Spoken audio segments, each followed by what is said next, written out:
What's going on, everybody? Welcome back to the Shane Sam Show. It is good to be back with you today, and I'm excited to talk to not only a baller entrepreneur, an amazing husband and father, but a dude that I like to shoot the bull with, and maybe every once in a while smoke a cigar with. Grant Baldwin, how you doing, man?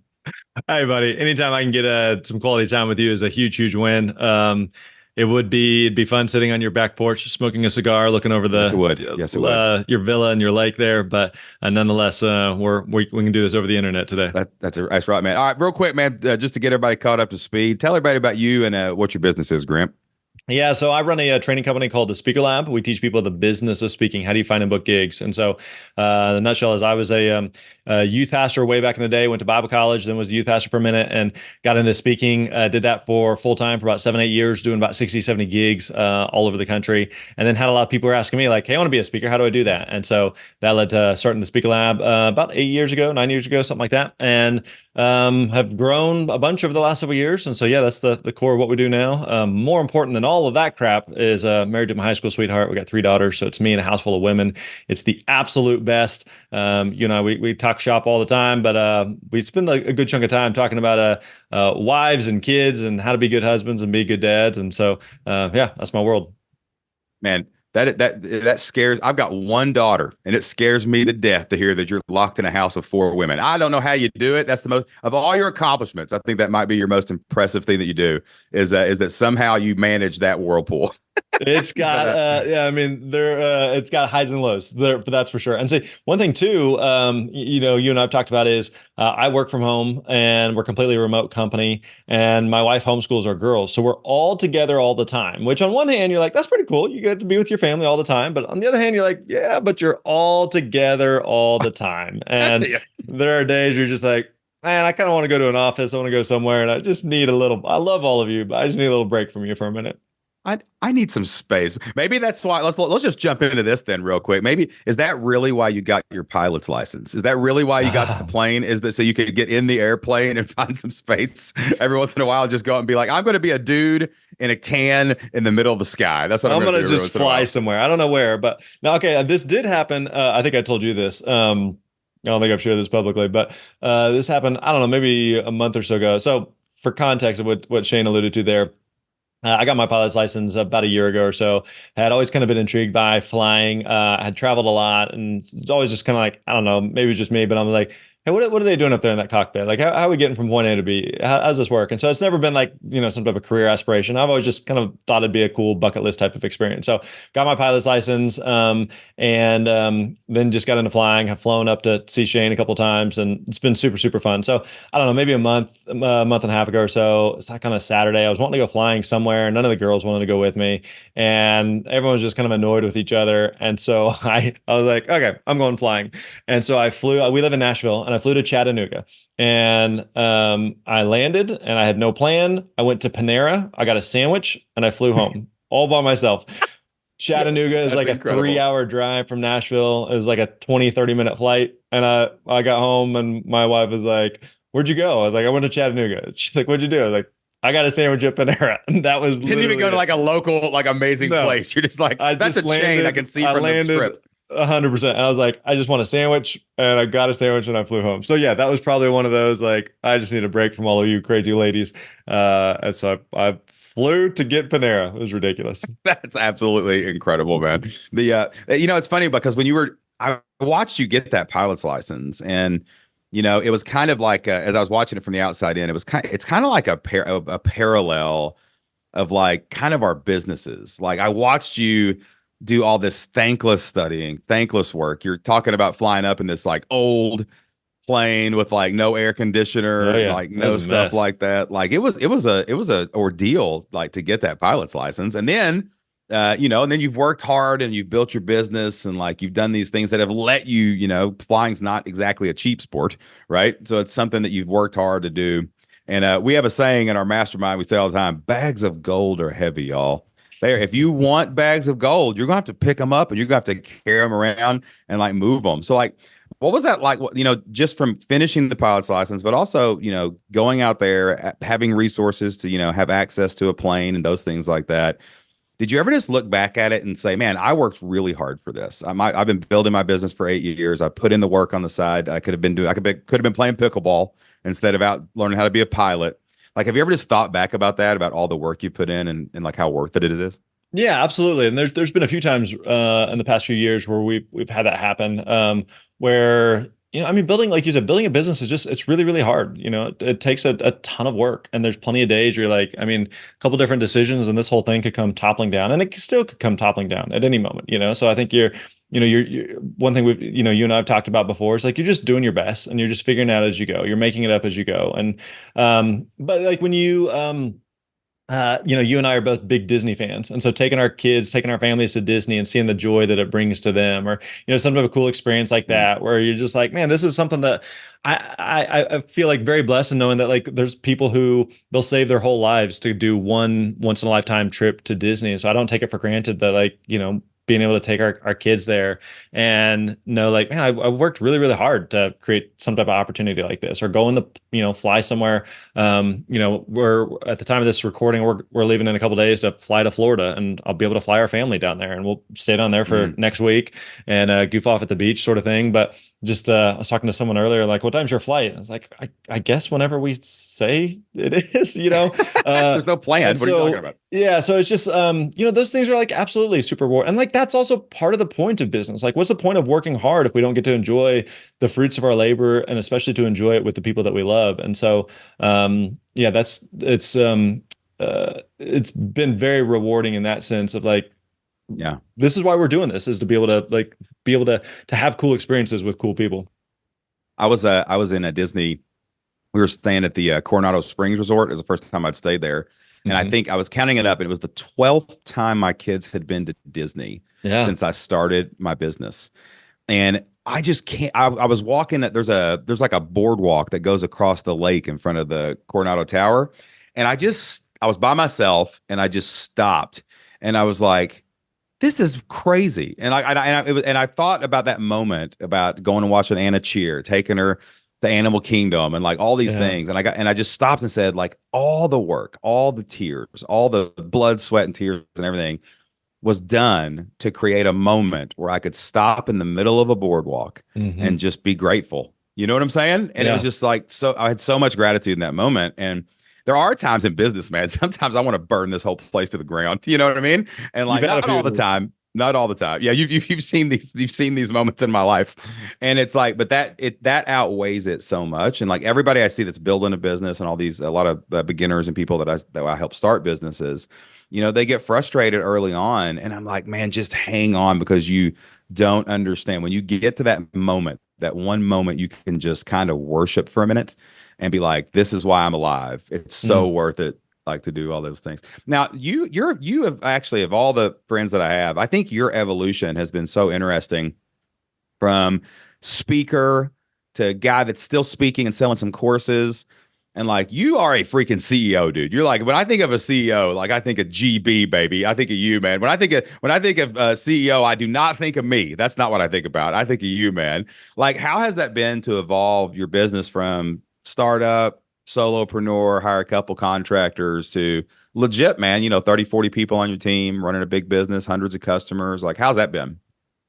Um, Fun, stressful, overwhelming, humbling, all of the above. The whole gamut of emotions there is certainly something that I feel. So, we've got at this point, we're a completely virtual company. We got about 45 team members or so all over the map. And I take massive joy and gratitude and humility, and like there's a lot of people looking to me to make decisions, and Mm. their families and their kids and spouses and significant others, so it's a big deal.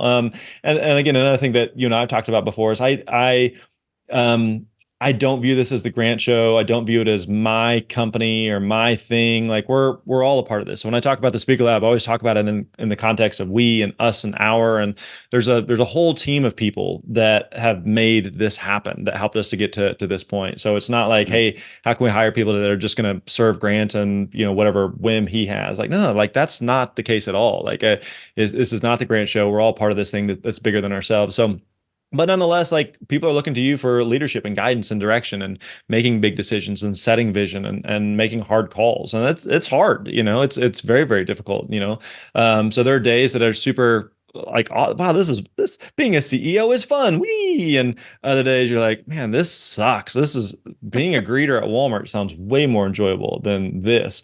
But it's, through the whole Uh, journey of it, like that's also what you signed up for. It's kind of like going back to the Disney thing, for example, you and I have talked a lot about like roller coasters and rides, and like you get on a roller coaster, don't be surprised when it goes up and down and goes upside down and twists and turns. Like that's what entrepreneurship is. Like you got on a roller coaster, and so don't be surprised when all these things happen. Like, oh my gosh, people are looking to me to make hard decisions. Like, yeah, that's what part of the gig. That's part of what you signed up for. So you shouldn't be surprised when those things actually happen.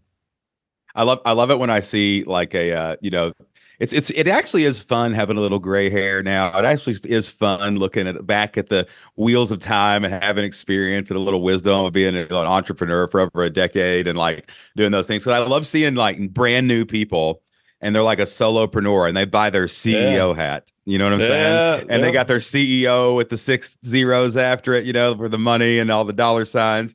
And I'm like, I don't think you guys understand what you're moving toward.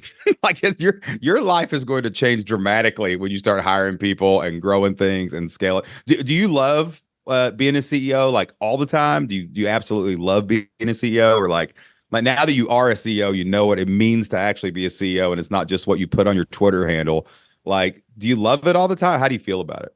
I genuinely do. I mean, again, it doesn't mean that it's perfect, and there's certainly days you're like it's just hard or just stressful, and doing something sounds nice for a minute, but it's really gratifying. It's really rewarding. I enjoy the team that we have. I enjoy the people that we're able to help and serve and support. Like it's really a gratifying thing. Like one thing, another thing we've talked about before is that we all have to do something. We all got to make a living somehow, and so I remember thinking. I'll tell you a quick story. So years ago, when I was a youth pastor, I was really stressful. I was working for a guy who was like not a great person and was just a really, really difficult boss. And I remember just feeling like real stressed and overwhelmed. And so I went to this youth pastor conference, and this was again like I don't know, a decade and a half ago or something, and well, much longer than that, and almost two decades ago. But anyway, I remember sitting in this session, and I remember a guy that was speaking, and I don't even remember I don't remember his name, I don't remember exactly what he said, but I remember he said something to the effect of, if you don't enjoy at least 80% of what you're doing, you need to Mm. find something else. And I remember kind of looking around the room. I was like, we're all youth pastors. Everybody's miserable here, right? Like, what do you mean, like, if you don't enjoy 80% of what you're doing?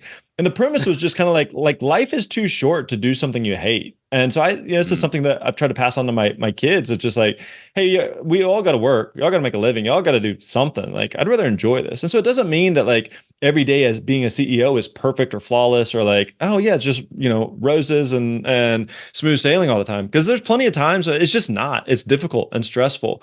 But like as a general rule, when I really zoom out to the macro level, it's like, yeah, this is a good gig. It's not a perfect gig, but it's a really good gig that I genuinely enjoy. Feel like I'm able to help and make a big difference and help a lot of people. And like this is rewarding. And so you kind of there's like that expression like choose your hard. You can Mm. play it easy and it's going to be hard, or you can play the level more difficult and it's going to be hard. Either way, it's going to be hard. So just you get to choose your hard in that. And so being a CEO it's hard, but it's a rewarding kind of hard. Man, it's so funny because like our business started on providing freedom for us so that we could enjoy our life, so that we can enjoy our work, so that we could do that. And for like 5 or 6 years we did that.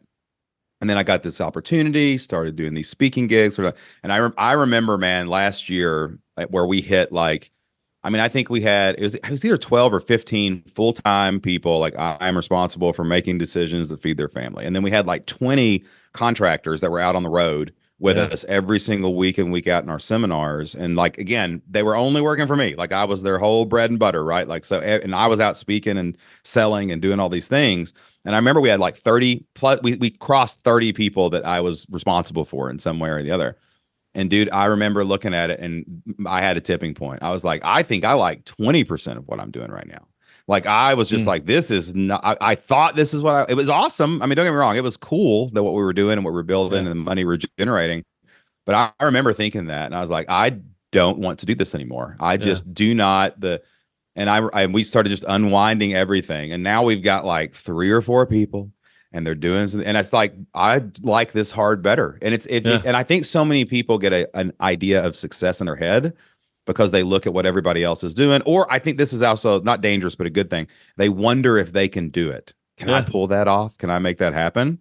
And I went through a nightmare valley for a few months, but like I am so much happier now. I am so much more willing to build a little bit more now, because I looked at it and I said, what would you probably said that to me, honestly, like you got like 80% of what you're doing. I'm like, well, what's 80% of what I want to be doing every day?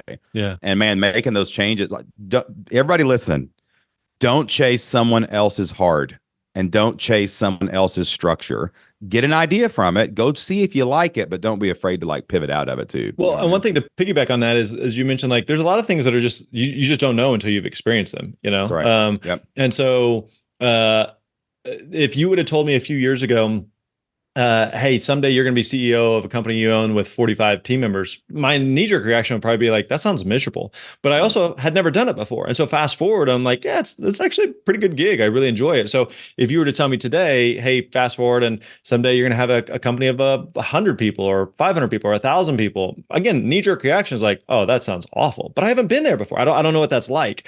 And so the same thing for speakers who we talk to, and they think about like, hey, I would love to do, 50 gigs, 100 gigs, 500 gigs. It's like, well, you don't know what that feels like, and what that experience is. And so sometimes it's easier on the outside looking in to think it's all glamorous. I'll give you one other story. I remember years ago, way back when I was in high school, I played a bunch of basketball, and I went back to my middle school and helped like coach the eighth grade basketball team. Okay, so this is Hmm. super random.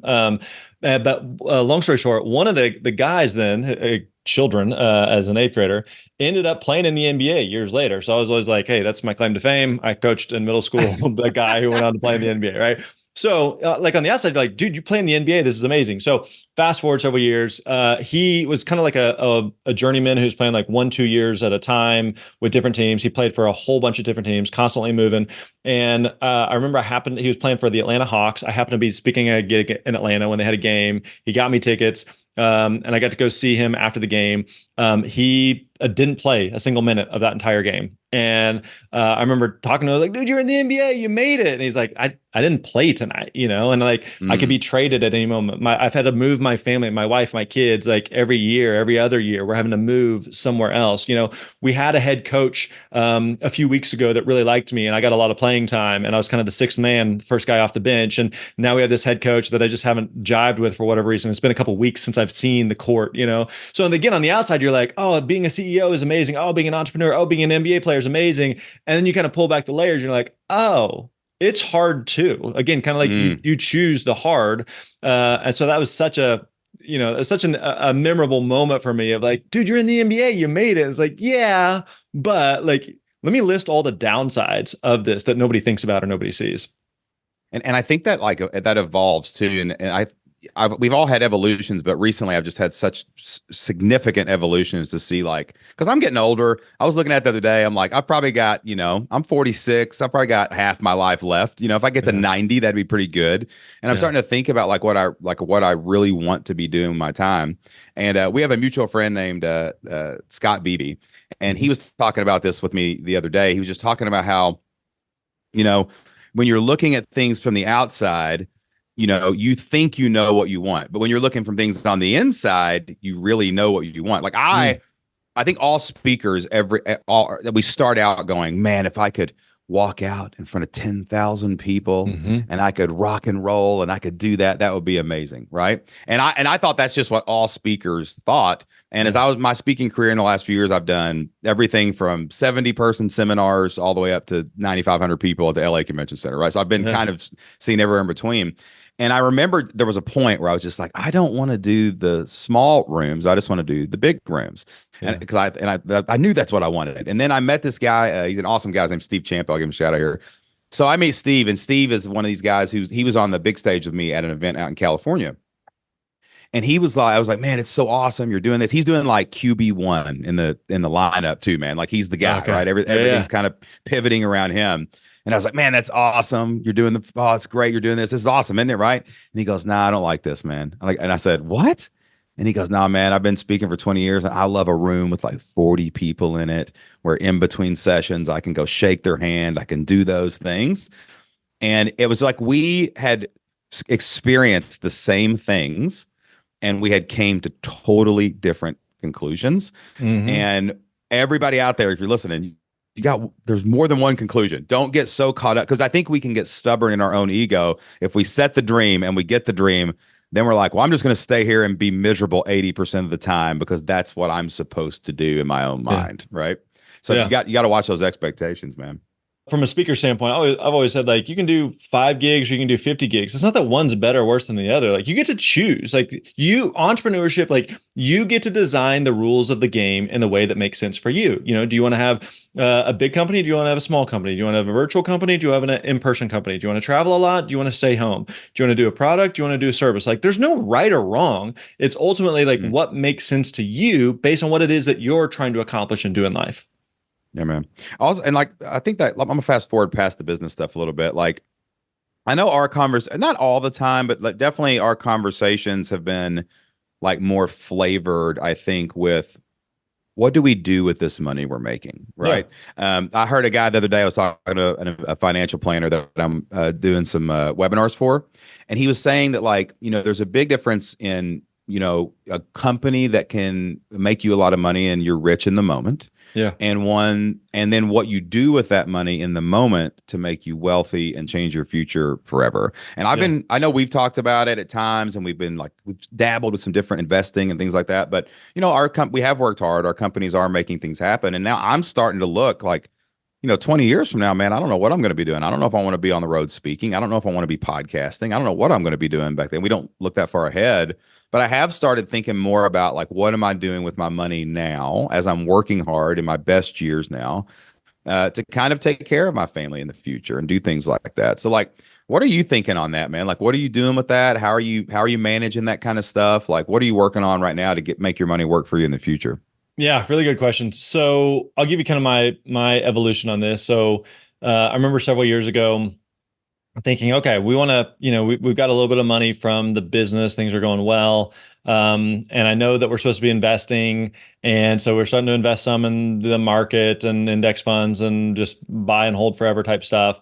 But then also you hear like, oh, you got to do real estate. Everybody's got to do real estate. And so I remember we bought well, I remember sitting at an event one time talking with a friend, Brandon Turner, and Brandon was he was a podcast host at Bigger Pockets for a long time and big real estate community. And like he knows all things real estate, knows more than I'll ever begin to understand.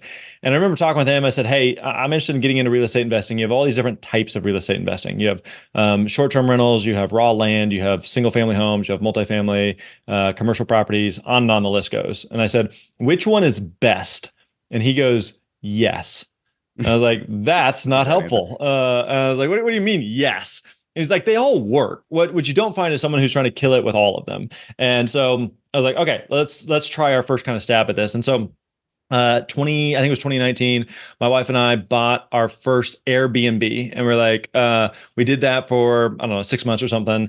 It was near downtown Nashville, and so I was thinking like, oh, we're going to build a whole portfolio of these, we're going to build an Airbnb empire. And then pretty quick I was like, I don't want to do that. And this is more work than I anticipated, and it's not making as much as I thought. And I was like, what am I doing here?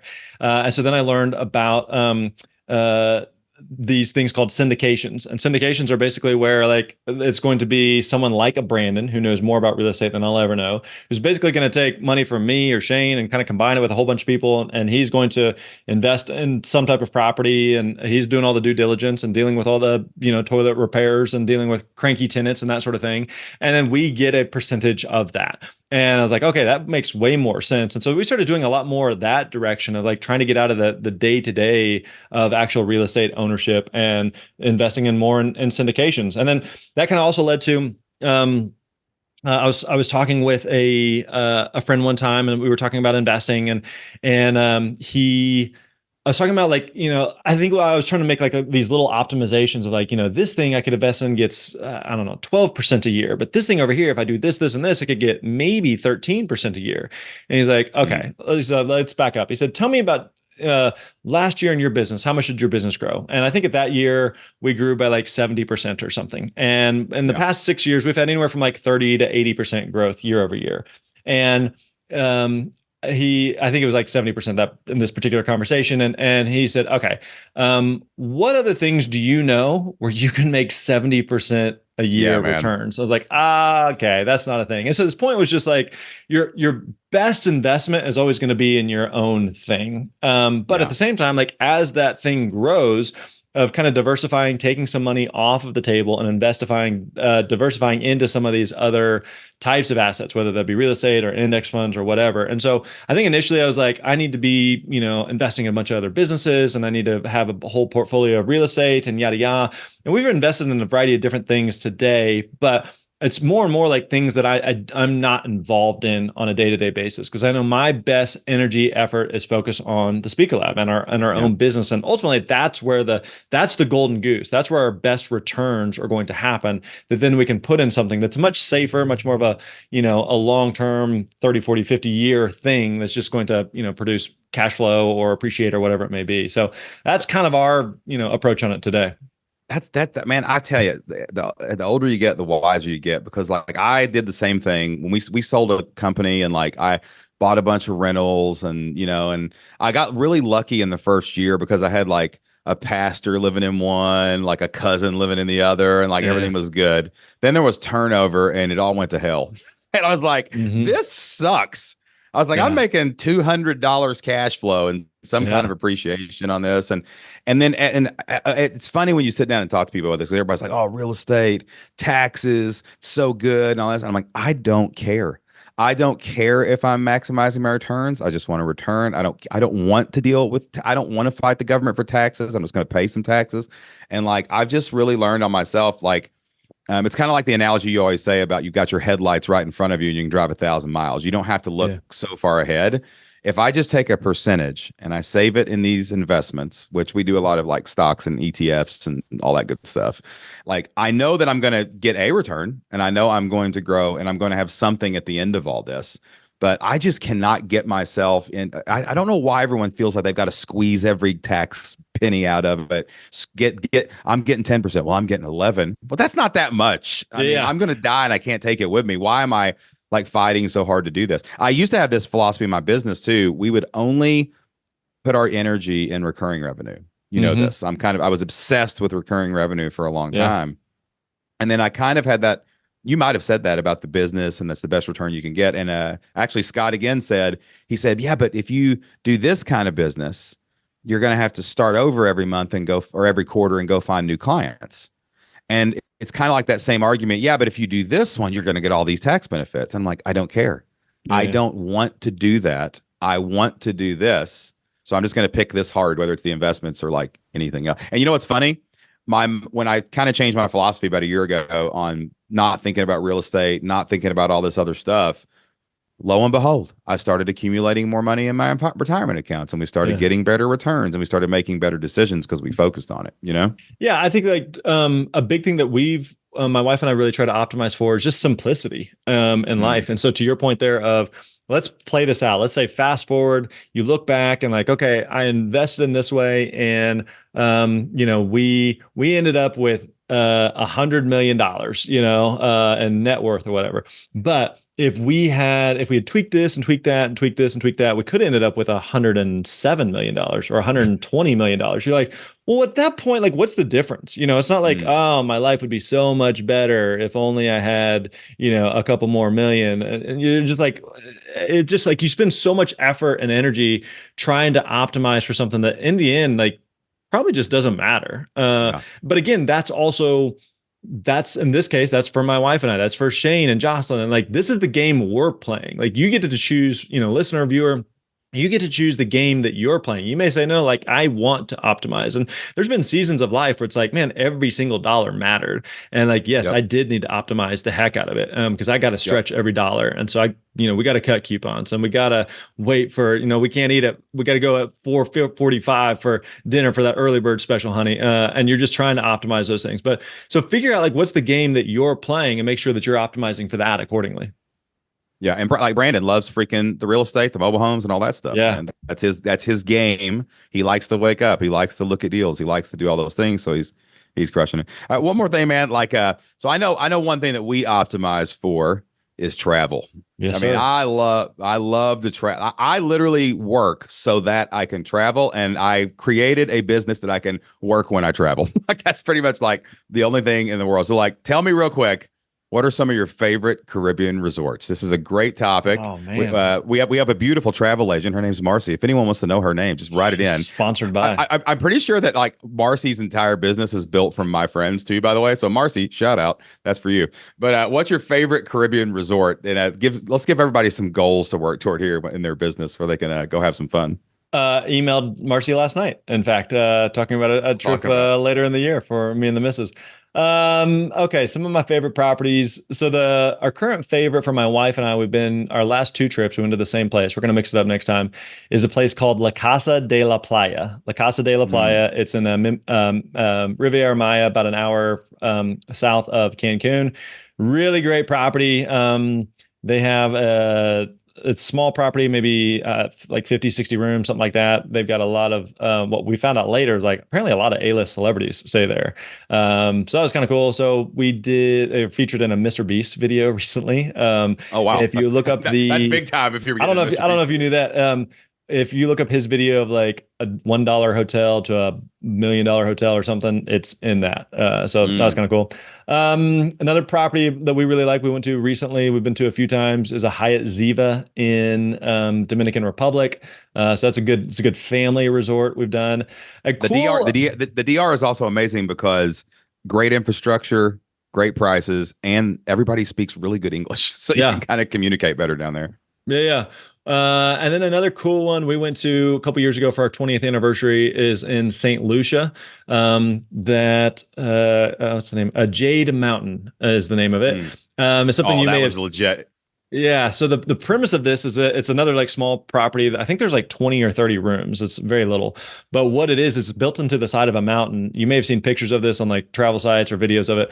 But there's no fourth wall, meaning like the you are completely exposed to like the outside. There's literally no fourth wall. It's every room has like a pool, kind of like this infinity pool that you're kind of on this cliff overlooking the ocean and these mountains off in the distance. It's absolutely gorgeous, but there's no fourth wall there, which is just weird and also really, really cool. So it was just a really, really cool experience there. I got trapped there for a bonus week with Oh yeah, COVID, which is a whole you nother get story. COVID, and oh, sorry, baby, I have to stay another week. Oh man, so I'll see sorry. you when I get back. It was Yeah, bad. It take care was of the bad. kids.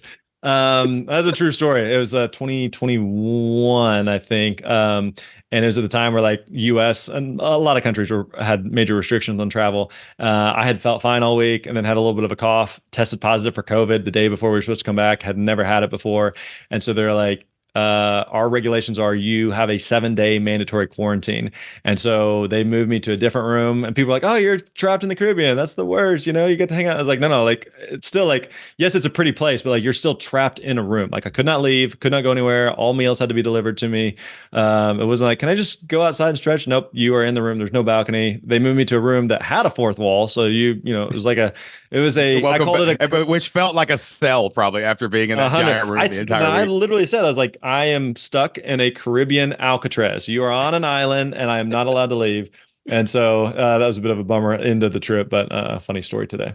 Yeah, man. I love our absolute favorite properties are secret. And the cool thing about the Caribbean guys, just it's the prices are better. You can literally go to some of these resorts cheaper than you can go to Florida, right? I always go to Florida and I'm like, why am I paying this much money when I could have 10 times this stuff and a Well, butler? This your makes future absolutely plan no is to sense. live on a resort.